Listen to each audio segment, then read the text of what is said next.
Welcome to our complimentary presentation about how you can turn gray into gold when you harness the power of the age 50 plus market. We'll introduce you to Alan Atkins, who was a CFP, took the Certified Professional Consultant on Aging CPCA designation, made a commitment to the boomer and senior market, and created an $85 million book of business in 5 short years. He shares in detail how he did it and how you can too.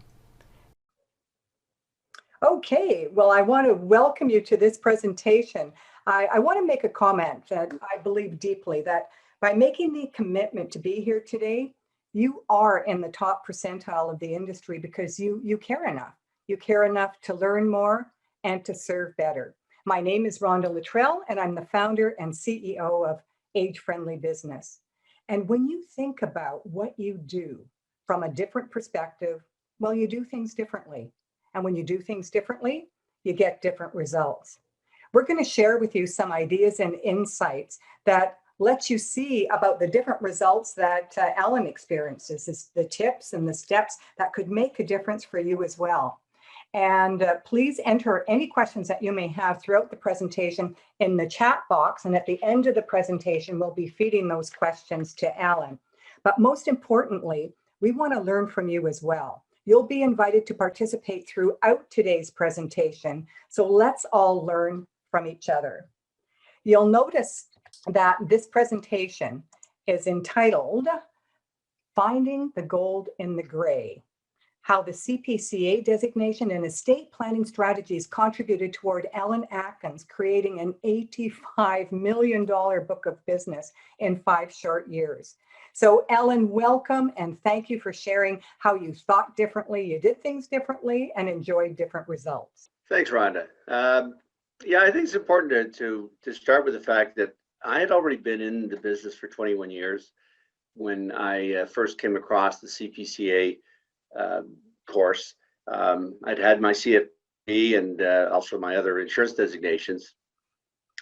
So I'd taken a lot of courses, but what I found unique about the CPCA course was that it didn't give me just the technical training that I was looking for regarding the seniors market, but it gave me a whole new viewpoint and opened my eyes to opportunities in a market that I thought I already knew fairly well. And as you mentioned, the proof's in the pudding. I mean, I grew my business from that point of 8 million under administration to about 85 million in under 5 years.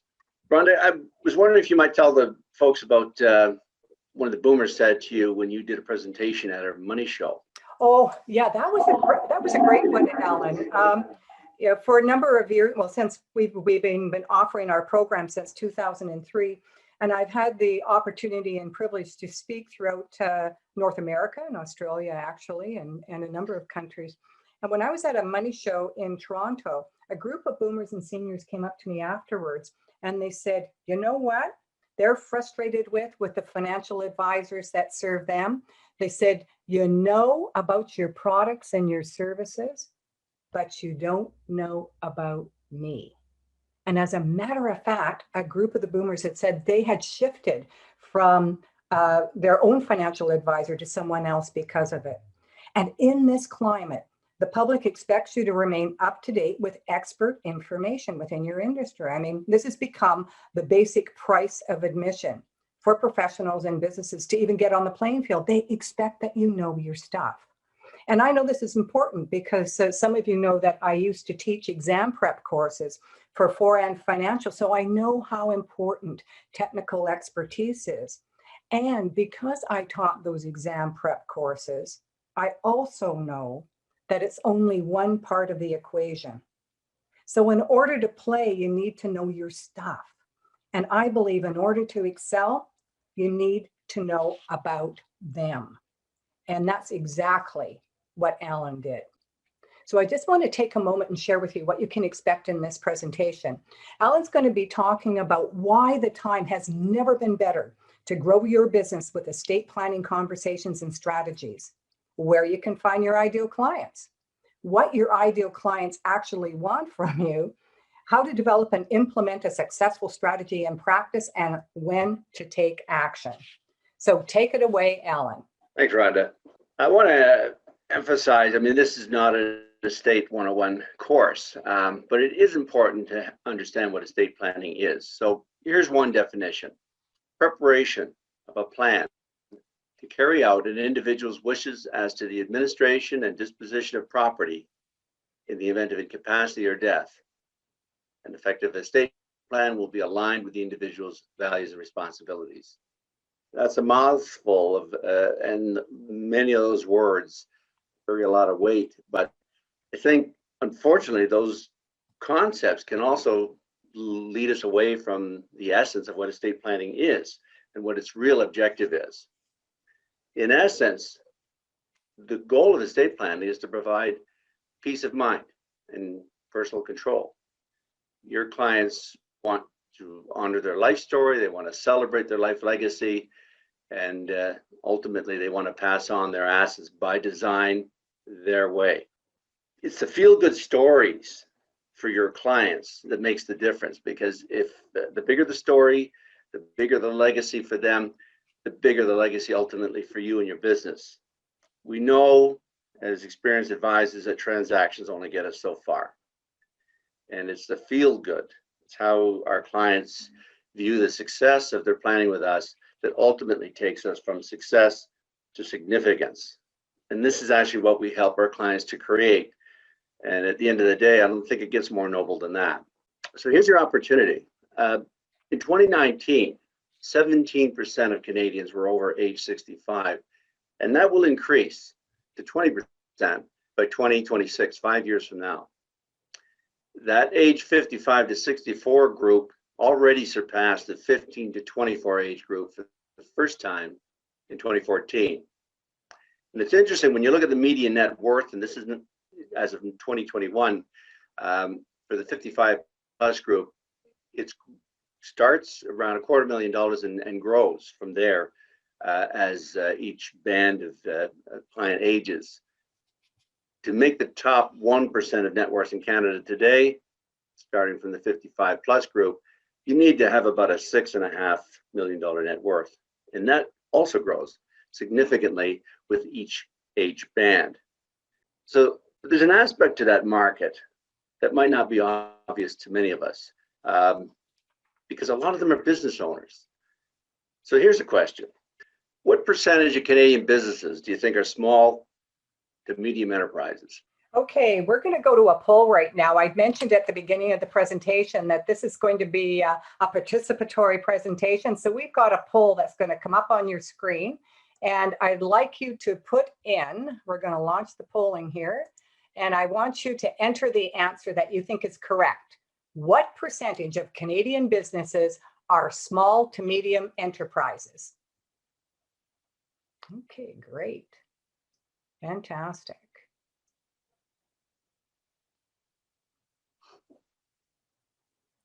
Wonderful. Okay.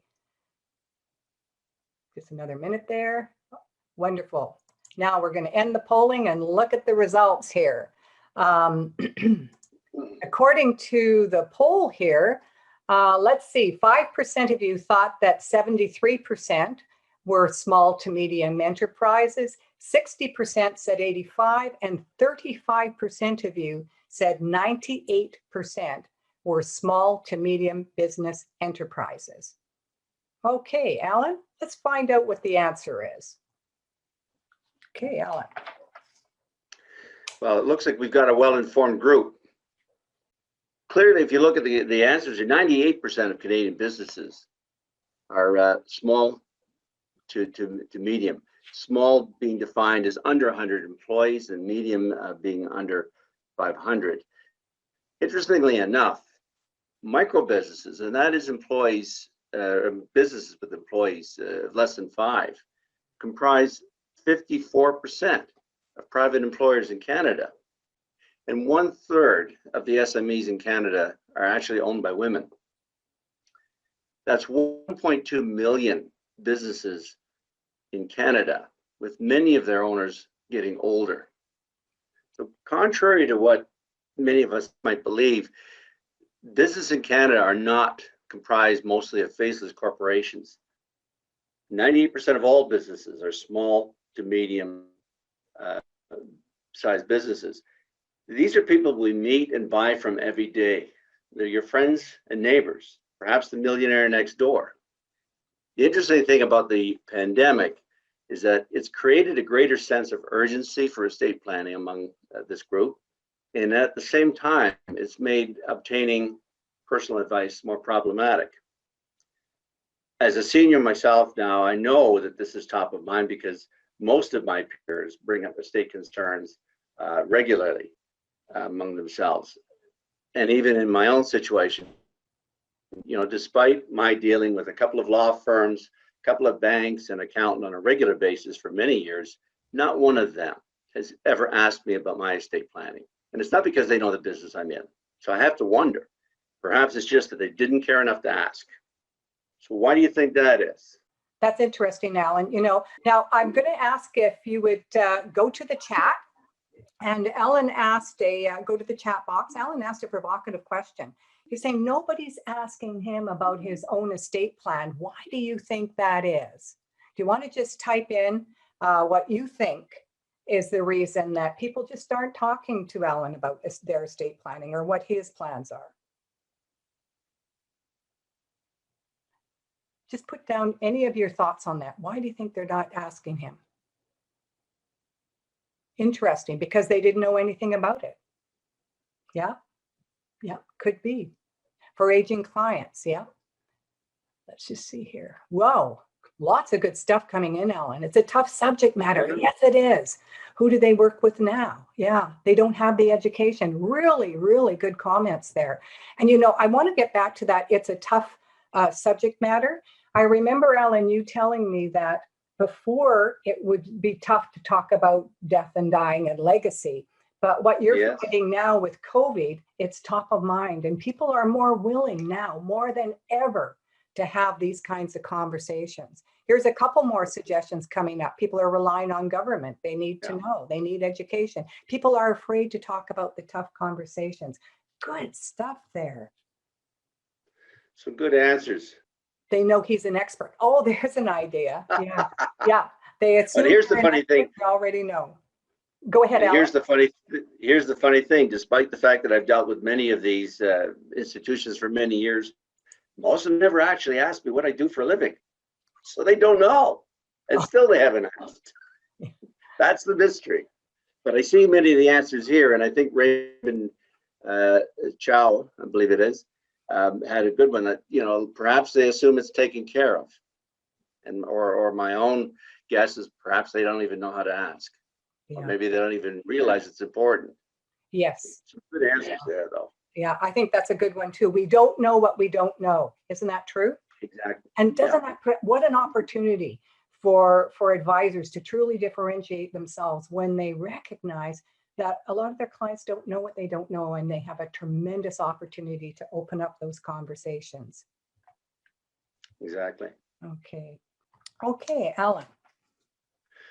So, you know, obviously by not asking, these individuals are missing a gold mine.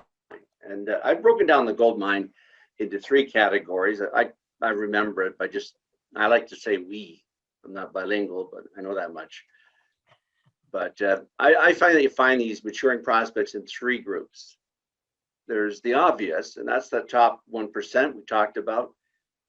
They are highly competitive for advisors and less accessible and certainly more demanding, but don't assume that they've taken care of their estate planning. Then there's a middle group, the underestimated, as I call them, and this is the bulk of the small to medium business owners, professionals who aren't conspicuously wealthy, and as I suggest, perhaps they're the millionaire next door. And finally, there's the most overlooked group of all, the invisible group. And these are your average aging employees, retirees with the median net worth that we saw earlier. They, I found, were the most overlooked group. They don't usually attract institutional attention because their accounts are too small, and they don't usually seek estate planning advice. So ultimately, they're the most underserved group of all. So it's important to understand when you approach these clients, because they're really ideal clients for wealth building and building your own personal legacy, is above all, they want personal contact, and that's becoming a rare commodity these days. They're looking for understanding. It's more about listening to their story than the technical solutions. You have to listen with an open mind and an open heart, I found. And you have to be prepared to invest the time up front to help them crystallize their highest values. In my practice, I spent the majority of my time in that initial interview, and sometimes that would go for an hour or two without ever discussing their accounts. Ultimately, I found they don't care how much you know until they know how much you care. What they don't want, for sure, is fast talk. And they don't want technical jargon. That just puts them to sleep. And they're not looking for quick fixes. They don't expect you to have immediate answers because it's a conversation and an ongoing relationship, not a transaction.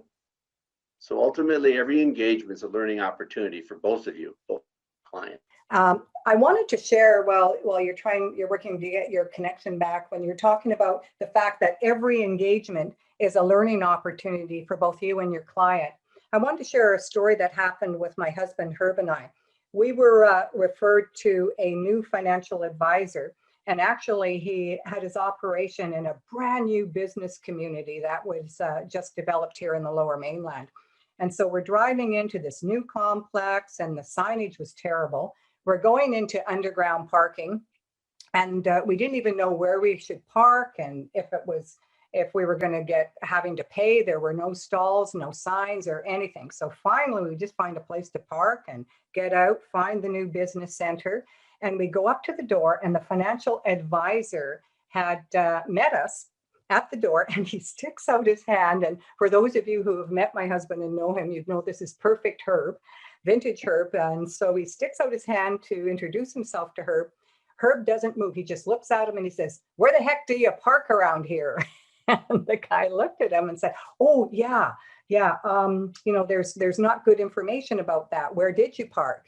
And Herb is saying, "Well, am I going to get towed or am I going to get a ticket? What's going on?" And the guy asked Herb where he parked, and he said, "Yeah, that's not a good place to park." He said, "As a matter of fact, you could get a ticket." And the whole time they're having this conversation, I'm going, just forget it, Herb. We'll be fine. We're not going to get a ticket. We're okay. And Herb's anxious. And so the guy warns him that maybe he better move his car. So Herb toddles off to move our car to another location. And this advisor had never met us before. And I said to him, "Do you see what just happened there? Do you see what just happened there? My husband couldn't even shake your hand until he knew he was safe." And the whole time you're having a conversation with him, I'm the one saying, we're not at risk. We're okay. We'll be just fine. Don't worry about it. Now we're about to walk into your office and talk about our investments and our long-term planning. And we just revealed to you our approach to our life management. And I don't know if he would have figured that out on his own or if it was helpful for me to bring that to his attention. But I remember telling Alan that story some time ago. And he said, there was so much for Alan, he said, to unpack that. It wasn't just the conversation beneath the conversation that was revealed in that moment. He was also recognizing that, imagine with his clients, if he had taken the time to actually say, now it's a new complex, this is where you park, and this is what you'll have to do to be able to pay for parking and where you can find it, how you could have taken all of that time away.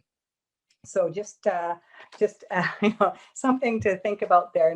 So we were talking about the conversation beneath the conversation. Know your objectives in every single conversation. Yeah. Before you start a conversation, you need to know what you're looking for, obviously, otherwise it becomes just small talk. So when you're talking generally, these are the types of things you're listening for and looking for insight into. You would like to learn, what do they want to have happen to their home, cottage, and other assets when they die? Who and what do they care most about? Who will direct their assets or personal care if they become incapacitated? Do they have a will? Is it current? Do they know what happens without one? Do they understand the tax liabilities of their estate? And if they're a farmer or business owner, do they have a succession plan? I talked earlier about none of my advisors ever asking me about estate planning. I actually had a call finally from one of the banks I deal with, where I do my daily banking. A young advisor called me, and the conversation went something like this: "Mr. Atkins, yes, this is so and so from the bank, and we're just looking at your accounts. We notice you have a large amount of cash sitting in your corporate account." I said, "Yes." "So how's business?" "Fine." And there's a long pause. He says, "Well, I guess you have the right account. So if you need anything, call me." And the old sales manager me just gritted his teeth. I wanted to jump in and start training him, but not my job. But I gotta wonder why he didn't take it further. So here's another question I've got to ask, and I'd like feedback from the group. What should have happened in that call? Oh, great. So if you go to the chat box again and just share some of your insights into what you think should have happened in that call with Alan. Establish rapport, ask open-ended questions, investment options. Oh, good. Fact finding I didn't get that. Fact finding is not completed. Was not completed. Completed. Oh, completed. Yeah. Oh, okay. Oh, That's for sure. What's the purpose of that money? Good question. What's the purpose of that money? Short, medium, and long term. When do you need the funds? Why?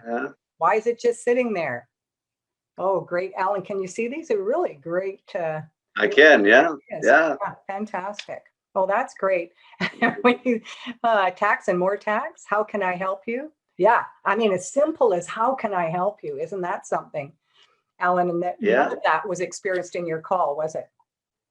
Well, and the reality is I gave him every opportunity by pausing and hoping he'd jump in and sort of gritting my teeth.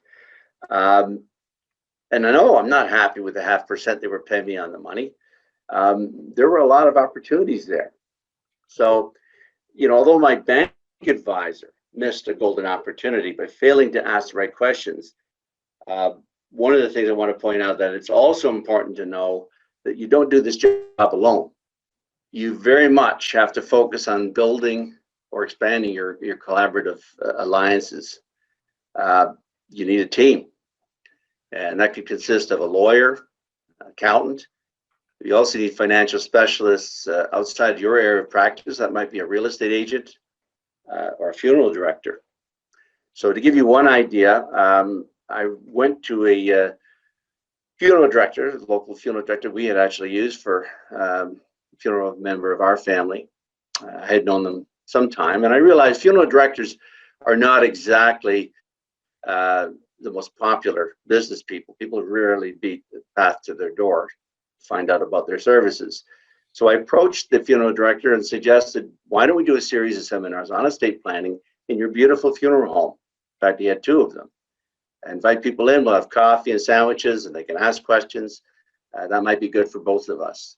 We actually did that on a monthly basis for some time, and it resulted in him doing a great number of pre-planned funerals, contracts, as well as getting some very highly qualified estate planning clients for me. So that was an example of sort of little out of the box alliance with an outside professional. And that's the type of thing you really need to do, because at the end of the day, it's important that you have a team to do it right. Every professional has a role to play. And the important thing is to make sure that when you're doing an estate plan, that the who, the what, the when, the where, the why, and the how questions are answered adequately for your client. Unfortunately, many of us shy away from those conversations about death and incapacity. I remember listening to an interview of Leonard Cohen shortly before he died. And the interviewer asked, Leonard, are you afraid of dying? He says, no, it's not death I fear. It's the preliminaries I worry about. That's a good So one. we're not alone. Yeah. I mean, the initial problem when it comes to even having this discussion really is our own discomfort. And this is why I think it's important to get your own house in order first, because then you can speak with authenticity and authority when you go to discuss estate planning. And of course, having a specialist designation like the CPCA certainly can go a long way to help you showcase your value. So here's some of the ways you can do that. I mean, and I used most of them. Advertise your qualifications to work with the older client. Discuss your CPCA with everyone that you talk to, and explain why you invested in educating yourself in this important demographic. I mean, we've got access to blogs, social media. You can write articles. I wrote for 10 years. I did monthly columns in a seniors newspaper as well as a farm review journal. Seminars in person or these days by Zoom. Community talks, lots of nonprofits, lots of community organizations welcome talks on these topics. If you can get on a discussion panel, a radio or TV interview, that gives you great credibility. And of course, working with other professionals such as lawyers and accountants, because they're looking for business too. And if you go in there to talk about estate planning and explain how you can help them build their business, it works both ways. So what's important to your clients? You want to learn what keeps them up at night, because they probably don't wake up thinking that they need an estate plan, except maybe these days. They do wake up worrying inevitably about family issues, physical health, cognitive health, caregiving. Will I have enough money now? What about later? And how do I make it in the COVID and post-COVID new normal? Now, I think if you take the CPCA course, you'll learn what is important to seniors. More importantly, though, and I found this, is that they know that you've made the commitment, made the effort to understand their unique needs and become the professional that they can trust. Because at the end of the day, we're not salespeople. We're problem solvers. What our clients want is for us really to be a coach and a guide to help them find the answers to their own questions. Because we know as experienced advisors, individuals support what they help to create. So they need to take ownership of their estate planning solutions and also feel that all of that aligns with their values and their responsibilities. So who are those ideal clients? Generally, they're going to be age 55 and over. These are people with accumulated assets from their life savings. They could be among your insurance clients. Very much could be retirees. We talked about the huge opportunity with business owners, but there's also event-driven situations. Recent widows or widowers, older clients who have had a change of health, suffering ill health particularly, a new marriage or cohabitation or a separation or divorce, and the birth of grandchildren. All of these can bring this to the forefront, and these people could be ideal clients to talk about estate planning. So now that you've got a picture of what that ideal client looks like, I want to take a few moments to have you just listen to some thoughts about listening, about the art and power of listening. So listen to this. But eyes are blind.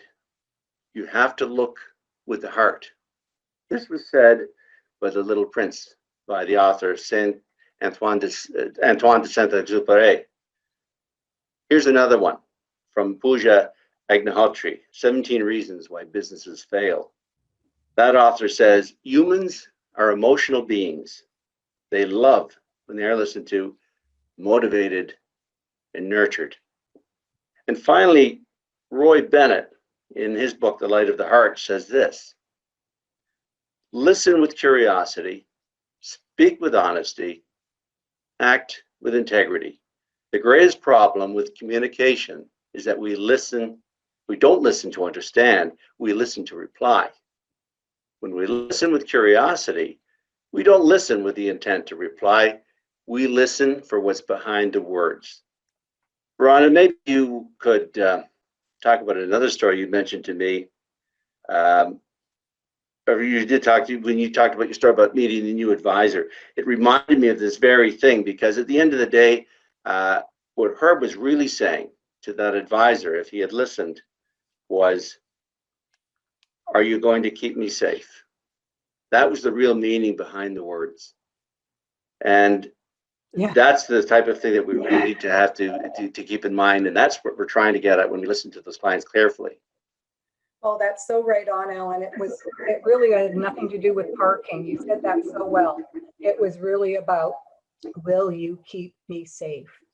And, you know, I have to admit, when we did go into the office with that advisor, he addressed the issue around safety, you know, in his own words with Herb. And Herb felt really, really attended to. And he just said, this Right. has been making me anxious for a very long time. So, you know, That's even right. though Yeah. our investments were, you know, had been doing extremely well, and then it, you know, and then it was Yeah. around the time they Yeah. were not, you know, he was still anxious about it, and he had an Yeah. opportunity to share why. So you're right. The conversation beneath the conversation, will you keep me safe? Oh, well, and that was just spot on.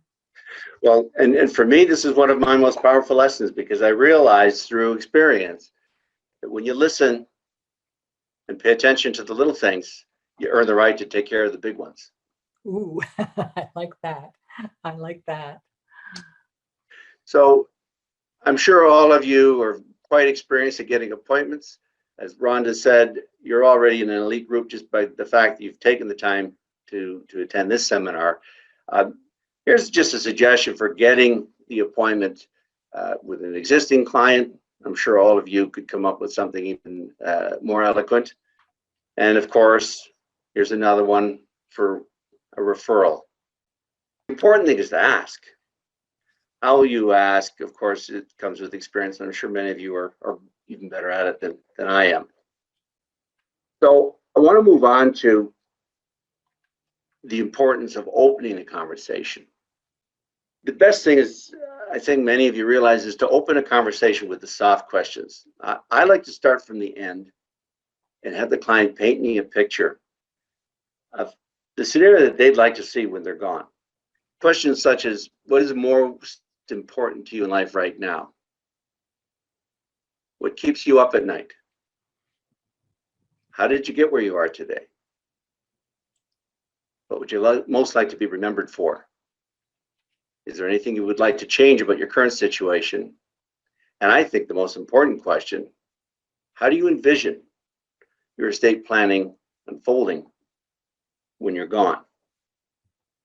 Because if we remember, what's important is your client's life story and their life legacy. The tools and products are there for us to help them have that story unfold. So here are some questions that can help you put those tools to work. These are more specific questions. Thank you for sharing those thoughts with me to help me understand your situation clearly. May I ask you a few specific questions? Do you have a current will and powers of attorney? Who would look after you and your assets if you become incapacitated? Do you understand the tax liabilities in your estate?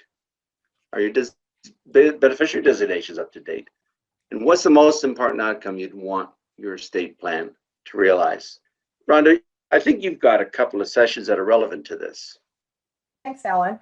For those of you who aren't CPCAs, I'd like to share that in addition to our education about aging, you know, the health, social, and financial aspects of aging, we added a whole stream around the legal issues that every professional needs to know when they're serving a maturing marketplace.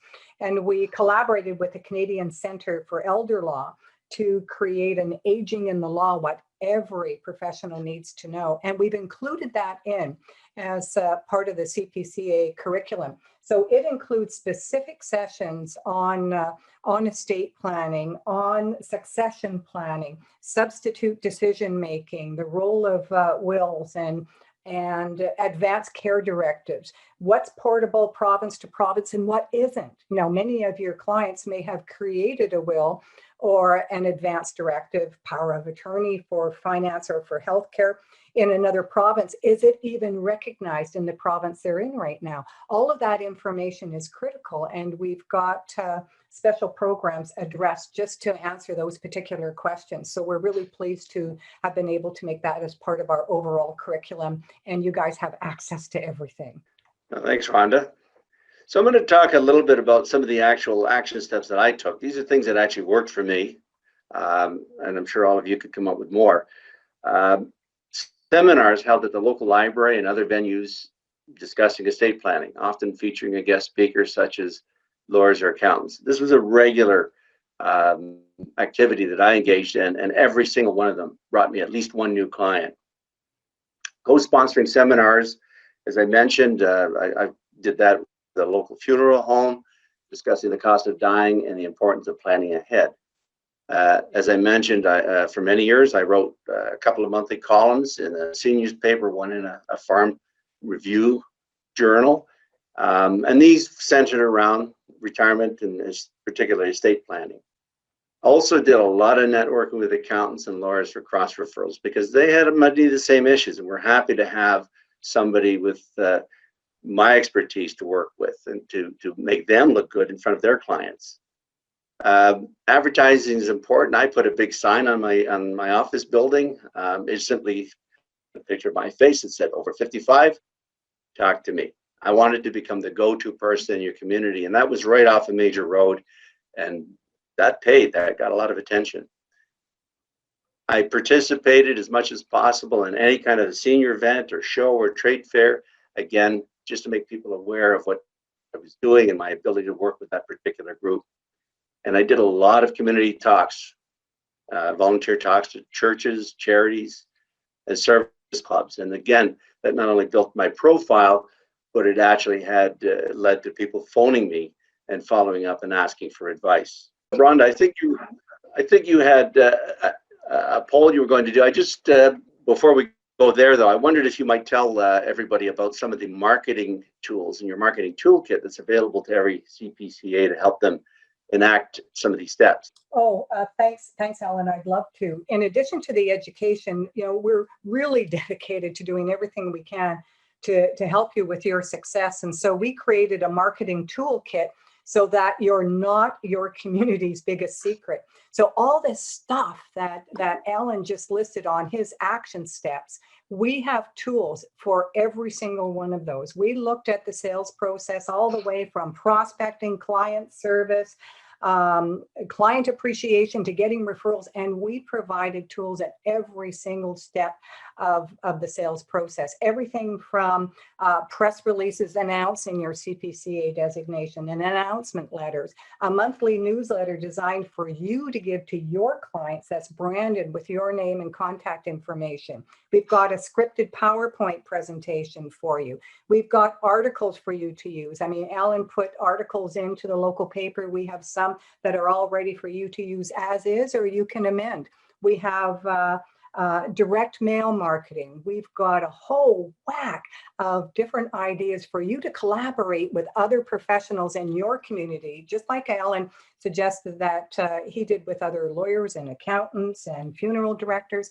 We've got 12 different ideas for you to do that within your community with all the support materials connected there as well as tons of resources and tip sheets for you to share with your clients. So we wanted to make sure that you had access to lots of tools and resources to make sure that you can be known as that professional that cared enough to learn more and serve better.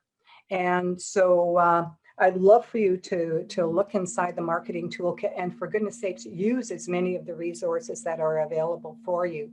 Now let's have another poll. Let me get it up here. What statement about boomers and seniors is false? So I'm going to give you a chance to read that and give us some answers. So which of the following statements is false? Okay, great. They're coming in. Wonderful. Great. I really appreciate your participation. It's wonderful. I'm going to end the polling here and let's see what the answer is. Well, the answer that is false is that boomers and seniors are responsible for 35% of all discretionary spending, because the answer is boomers and seniors are responsible for more than 50% of all discretionary spending. We know they hold between 77 and 80% of all the assets.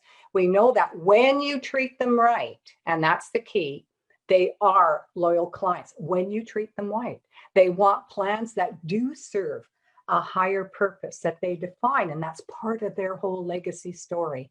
And they are responsible for more than 50% of all discretionary spending and are contributing to a $15 trillion longevity economy that's being experienced worldwide right now. Okay, there we go. Okay. So let's just go on to the next one here for you, Alan. So Rhonda, you've outlined some excellent benefits of mature clients. Here's some other ones that I found were certainly true. There's less competition. It's a very underserved demographic even today, especially in the less affluent level. As I mentioned, everybody shoots for the obvious money, but their bulk of these mature individuals are in that middle and invisible category. They have higher net worth because, after all, you're dealing with their life savings. They're certainly loyal if you do the right job because, as we get older, we don't like unnecessary change, and I can vouch for that. There's availability. They certainly are much more flexible than people who are, say, working full-time. They've got more control of their time, so it's flexible for meetings and certainly more accessible. And they're definitely willing to refer you to friends if satisfied, because my friends, who are all in their 60s and beyond, talk about all the time about the good service they've gotten, and they certainly talk about the bad service they've gotten. But they're also experienced enough and wise enough to appreciate the value of good advice. And this is gratifying when you're an advisor and you've done a good job. They really do appreciate that and put a high value on it. And they value relationships for the same reason. So you have a chance to become their key advisor in that team. When you talk about you value relationships, oh my gosh, that's so important. And I did want to say something here. We hear so much about the intergenerational transfer of wealth that's happening right now, but I think we have to stand back and just understand that a bit better. Women are still outliving men by at least 7 years. And so think about where that money is going to go. Before it goes on to the next generation, it's likely to go on to the female spouse. So you better understand how to properly establish a relationship and serve boomer women, because the average age that a woman first becomes a widow in Canada, did you know that it's 56? 56? I mean, that really surprised me when I learned that. 56, some years it's 57, 56, but it's right about then. And a study was done by MetLife that showed that 70% of widows will fire their husband's financial advisor within 3 years of his death. Wow. 70% will fire their husband's financial advisor within 3 years of his death. That's a lot of money that can be lost when you don't get it right. But when you do get it right, man, I tell you, you're locked in, and they refer, because women go to other women for advice about the financial advisor. When I went to that new financial advisor, it was based on a recommendation of a colleague of mine, another woman, whose financial savviness I valued very much. We also know that boomer women are actually the ones leading entrepreneurial businesses. So you talk about those new and mid-sized businesses, guess what? Boomer women, they're leading that, and they are in fact directing that $15 trillion longevity economy. So, you've got a great opportunity there. Well, thanks, Rhonda. I guess to sum up, I just want to remind everybody that, I started the CPCA course after 21 years in the business, and I had enjoyed my success primarily as an insurance agent, but I realized at some point that I really wasn't doing the full job that I thought I could. And I had explored dealing with this underserved older demographic when I started looking after orphaned older policy owners in 1994. That actually inspired enough success that my wife and I started our own independent financial planning business in 1996, ultimately specializing in retirement and estate planning. Growth was steady, but incremental. And as an advisor at that time in my 40s, even though I'd had some experience dealing with that group, I still felt that dealing with a generation older than me, I needed to have a better understanding of their viewpoint. That's in fact why I actually searched out the CPCA course. As I mentioned earlier, taking that course sort of filled in the blanks for me, and it gave me the insight and the confidence to grow my business exponentially, as you heard. I'm still gratified now, even though I had sold my financial planning business many years ago, to meet clients in my community, former clients, who thank me for getting them on the right path. So, I mean, all of this helped me help them. It helped me build and enjoy my own life legacy. So I'm hoping that maybe we've shared a few street-ready bits of advice to help you do the same, and take a little closer look at taking the CPCA course. Thanks. Oh, well, thank you, Alan. That was great. During this presentation, you walked us through how to help and empower our clients to define their life and their life legacy, a legacy of a life that's well lived, to help them paint a picture of what that would look like for them, and then to use your specialty training and tools to help them build that strategy to ensure that they get there. We learned that doing this well creates loyal relationships that are bulletproof and provides a noble service to our clients, and in turn helps to establish a legacy of our own practice, a legacy that we can be proud of. So let's just review what Alan covered. Well, we learned the power of the market and the opportunity. Ellen, you referenced the huge pool of Canadian small and medium business owners just waiting for guidance and service, and how a lot of people aren't reaching out to them and asking the questions. You covered the profile of your ideal client. You gave us some insight into where to find them and what they want and what they don't want from the professionals serving them. You shared the importance of the conversation beneath the conversation, and to always be in a state of curiosity and discovery with each and every conversation. And you emphasized how to listen with the heart as well as the head. Now, this is key. You went back through your client lists and you reopened all those conversations. I remember, Ellen, when we were first talking about this, and you just said, you're going to go back and you're going to reopen and have those conversations yet again. And I think you even shared that some of your staff had said, oh, no. And you said, yes. And you went and reconnected with everyone. Is that correct? Yes. In fact, when I first opened the business, I was just sort of looking in general financial planning, but I was getting tired of going out evenings and sort of chasing everybody as if I was at the beginning of my career again. So I sat down and looked at my old records, and I just remembered the conversations I'd had, and the ones that I enjoyed and the ones that had the best outcomes. And to my surprise, when I looked at who they were, it tended to be that older age group. And it was then and there, I literally came home and told my wife, I said, we're changing the focus of the business. From now on, we're going to be the people that the 55 pluses come to. And from that day on, things took off. And it changed my orientation. I stopped working evenings, which was a nice relief because I still had young children at home at that point. But more importantly, I was actually having a lot of fun because I was dealing with clients who appreciated what I was trying to do for them. And of course, certainly it paid for my time and investment. That's great. See, you didn't leave any opportunities on the table, like what you experienced with the call from one of your banks. Just couldn't believe that nobody's talking to them. Yeah, nobody's talking to them. You're going, whoa. You know what? That reminds me of that wonderful story. And I'm sure you guys know about a shoe salesman that went to Africa. And he calls back to his head office and he says, I'm coming back home. No one here wears any shoes. And another shoes salesman goes to Africa, calls head office, goes, woohoo, send me all the shoes you've got. No one here is wearing any shoes, woohoo. Exactly. So you recognize that nobody there was having the conversation.